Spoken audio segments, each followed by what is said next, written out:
Hi, Assalamualaikum warahmatullahi wabarakatuh. My name is Norhani Najwa. So today I want to talk about inflation in Philippines. So inflation is the progressive loss of purchasing power of a currency over time. The rate at which the average price level of a basket of selected goods and services in the economy rise over time. Inflation in Philippines also is a directing business related sign that reflect the expense and the overall fitness of the country. It is the rate at the general price level or merchandise and at increase precipitating the ability to purchase of money to decline over period. Nevertheless, the steadfastness of extreme inflation in 2023 was generally unpaid to household demand determines in the way that a positive gain rate happening from strong growth conduct and second round belongs persuaded by lowest wage hike and expectation of which the termination is swelling. However, in Philippines also this edge has excited accompanied by extreme increase that has exchanged the primary concern. Thank you. Assalamualaikum, my name is Norhani Rosli. So now I will present about the condition and types of inflation in the country that our group chose, which is Philippines. In 2023, Philippines experienced high inflation, which is the average inflation is 5.8%. But the BSP, which is Bangkok Central Bank, expect to target only 2 to 4%. The peak was 8.7% in January 2033. This caused by high food, transportation, and utility costs, rising oil prices, and peso depreciation. To let you know, peso means the Philippines money that they call as peso. So for 2024, inflation in Philippines become inflation moderation. This average inflation is 3.2% with BSP target.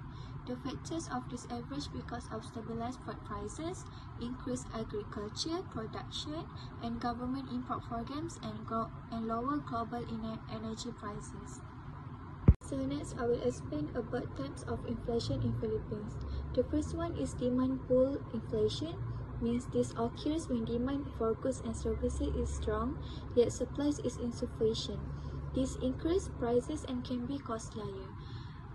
Example, if many people are in want of purchasing a motorcycle, yet there is a less supply of motorcycle prices could be increased. So the second one is cost push inflation, which caused by if the price of oil rises globally, the cost of transportation and production in the Philippines will also increase. Fields like logistics, food production, and manufacturing will experience rising operational costs that they must pass along by increasing their services and commodity prices. So this is how cost push inflation creating. So last but not least, structural inflation. This caused by the problems in the economy, such as poor infrastructure, inefficiencies, or monopolies.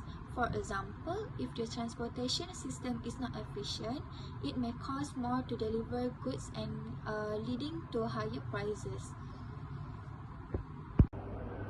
Hi, I'm Isha and I will explain about effect of inflation in the Philippines. So first, we have rising cost of living, which is inflation reduces the purchasing power of households, particularly affecting low-income families. For example, essential goods like food, fuel, and electricity become more expensive, straining household budgets. Next, we have increased production costs.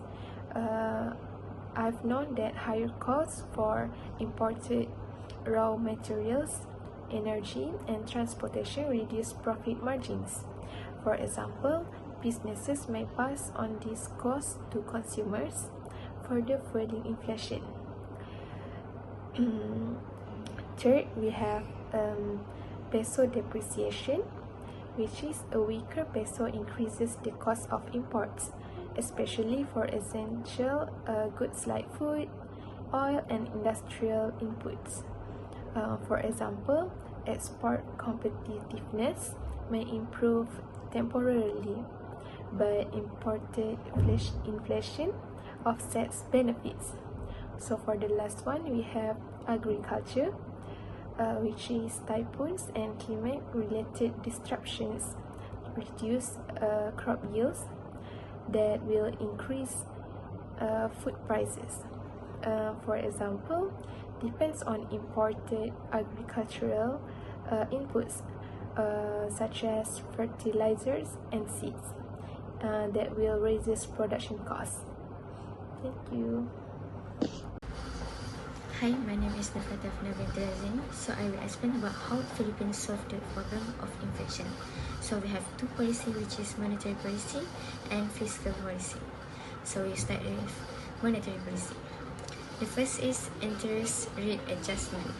The BSP likely raise interest rate to reduce consumer spending and borrowing, which help lower inflation by cooling down the economy. And the second is control of money supply.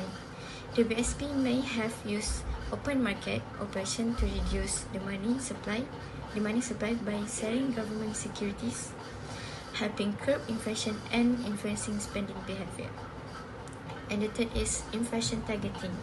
The BSP set an inflation target of 2% to 4%, effectively managing inflation expectation and bringing inflation closer to this target. Next, fiscal policy. The first is government spending on infrastructure. The government likely increase spending on infrastructure projects through the build program. The second is targeted cash transfer. To alleviate the impact of inflation on low-income households, the government might have implemented cash transfer program. The third is the government may have adjusted taxes, including offering tax relief to business and consumers. And the fourth is public-private partnership. Promoting public-private partnership likely encourage investment. So for conclusion, inflation in the Philippines serves as a critical indicator of economic health, reflecting the overall expense and purchasing power within the country. From 2023 to 2024, there was notable improvement in price stability.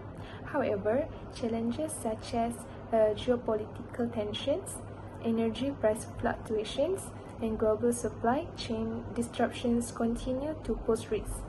To address this, the Bangko Sentral NG Pilipinas BSP implemented monetary policies, including managing their money supply, setting interest rate rules, and targeting inflation.